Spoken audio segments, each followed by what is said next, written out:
So yesterday, Jimmy Broadbent put out a new video highlighting a mod for Assetto Corsa. Now, if you're not knowledgeable on who Jimmy Broadbent is, I'm quite surprised you found me first.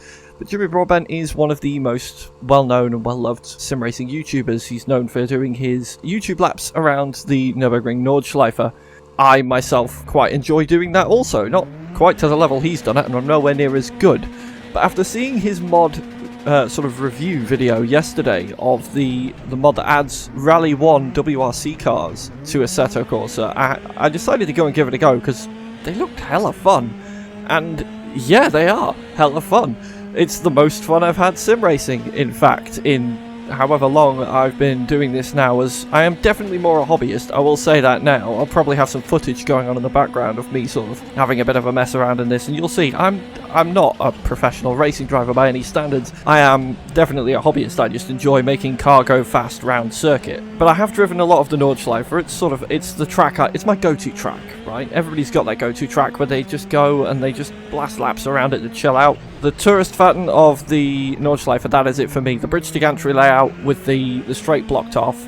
I just like going and bombing it around in cars, and the most fun I have had doing a lap of that circuit since getting into sim racing as a hobby in general has been using one of the cars from this mod. Now, I will have the link to the mod in the description of the video. I'll also have a link to Jimmy's video in the description as well if you want to go and check out someone far more charismatic and talented than I am doing a review of this mod. But what it does is it adds 4 different Rally 1 WRC cars to the game. There's Toyota, there's the Ford Puma and the Hyundai, and I'm fairly certain there's another one that I can't remember the name of because I'm not looking at the content manager right now.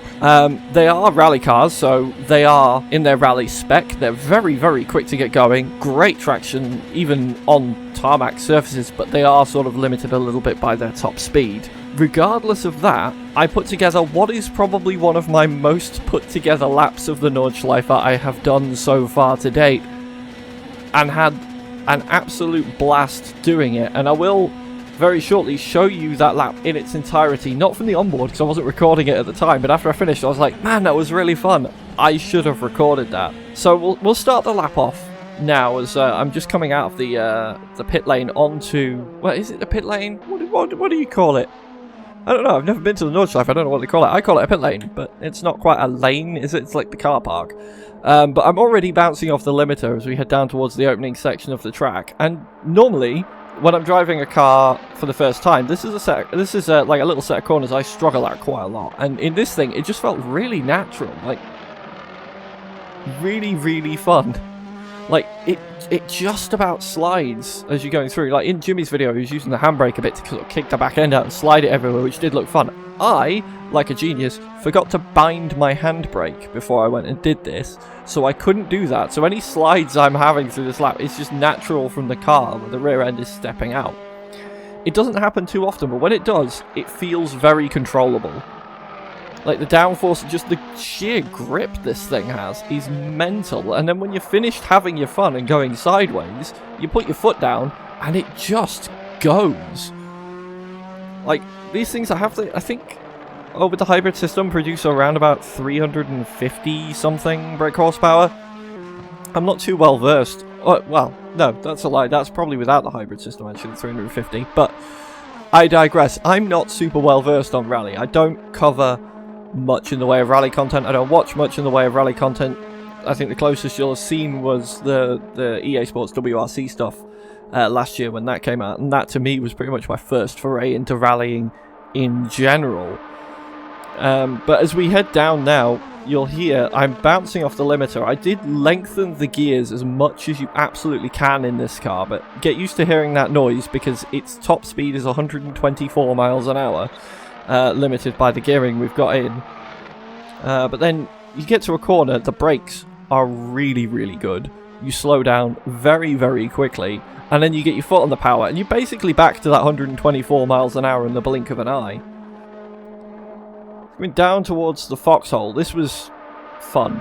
And I remember, because this is usually a bit where I struggle as well. Like this sequence here, the sequence you see many people having moments on YouTube. I normally struggle quite a bit here, but this felt really fluid to me.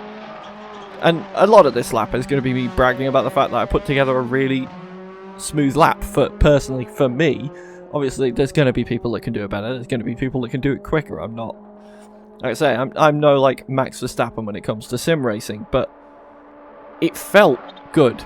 Like, I think that's one of the powers that this mod really has, is because of how controllable the car is, how quick you can get back up to that speed, how much you can control the slide.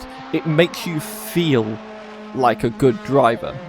Even if you're not the best driver like me, you feel like you're going incredibly quickly. The noise it makes, the sound of the tyres squealing, everything. You feel like a fast racing driver driving this mod. And this is a corner where I wish I could have used the handbrake, but couldn't. But I still managed to get a nice slide on coming out of it, which was very fun. It was a bit scruffy coming out of it, but nevertheless, very much a very fun little sequence to go through. Down through Adenau, very wide through there. That was a bit of an Achilles heel for me. And the later this lap goes on, the more scruffy it gets. It's the third sector of this circuit is easily my favourite sector of this circuit, but it's also the one I've had the least practice on, because when I'm going around and I'm actually trying to do fast laps around here, I'll usually get to, I don't know, somewhere around here, probably this corner right here, and I'll make a mockery of it. I'll hit a wall, and then I'll restart the lap and try again, or stop for a bit. So anything, once you start getting sort of past the carousel, for me, that's into a little bit more of the realms of the unknown. Just to expose some of my sim racing weaknesses, as it were, right there. But again, we're bouncing on a limiter now as we come up towards that complex that holds the carousel. Pretty much, it's just flat all the way through here. Obviously, 125 miles an hour. You can easily take any of this flat, especially with all the downforce this car's got on it. Just turn it in and away it goes. I didn't feel much in the way of understeer when I was driving this either, which may be why it vibed quite a lot with me, is I'm very much a guy that likes a very pointy and on-the-nose car rather than something very understeery. There was understeer in this thing. I love that shot, by the way, of just sliding around that corner miles away from the apex. But I do much prefer a pointy and on-the-nose car than something that understeers quite a lot. And there was a little bit of understeer if I got a bit too vicious trying to turn in, carrying too much speed, as you'll see, particularly around the last corner before we get back onto the main straight, well, the back straight, or whatever the straight is. It's one of those where I got a bit overzealous and carried too much speed, and definitely understand I had to let off the throttle a little bit. But even just looking at this replay, I'm looking at it thinking, man, I feel like I went really quickly around here. And I'll tell you the lap time when we get to the end of it, but... And I can almost guarantee you somebody like a Jimmy Broadbent or, you know, someone of that ilk is going to be able to get a quicker lap out of this car around here than I did. But for me, this was just incredibly fun. I'm definitely going to go and take it to some other circuits, but after doing this lap, I was like, I've got to record this. I've got to, like, do my part to try and show how fun this mod is, because... it is just a blast to take this thing around, particularly around the Nordschleife. It's the only car I've driven that can actually touch the curbs around here. Usually, especially in the high downforce stuff, the curbs are death, but not so much in the old high and die, and I imagine in the other Rally 1 cars part of this mod as well.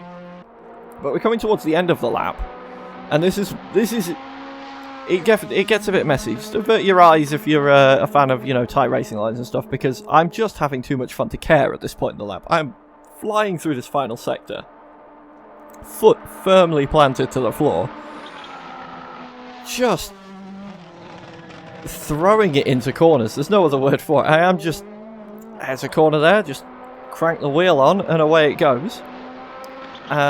Towards the final section of the lap through the mini carousel, that felt really fun, just sort of kicking the back end through the mini carousel and flying out the other end and just going as soon as it hit the floor. And then this final corner, you see that understeer I was talking about as it comes through here, and you'll hear it. You hear the lift as I come in, because I realised I couldn't turn in, and that's the lap. That was 7 minutes and 12 seconds bridge to gantry time, which for me is, in something like this, pretty good. It's not the fastest lap I've ever done of the Nordschleife by any means, but it was definitely one of the most fun that I've ever done of the Nordschleife. Very fun mod.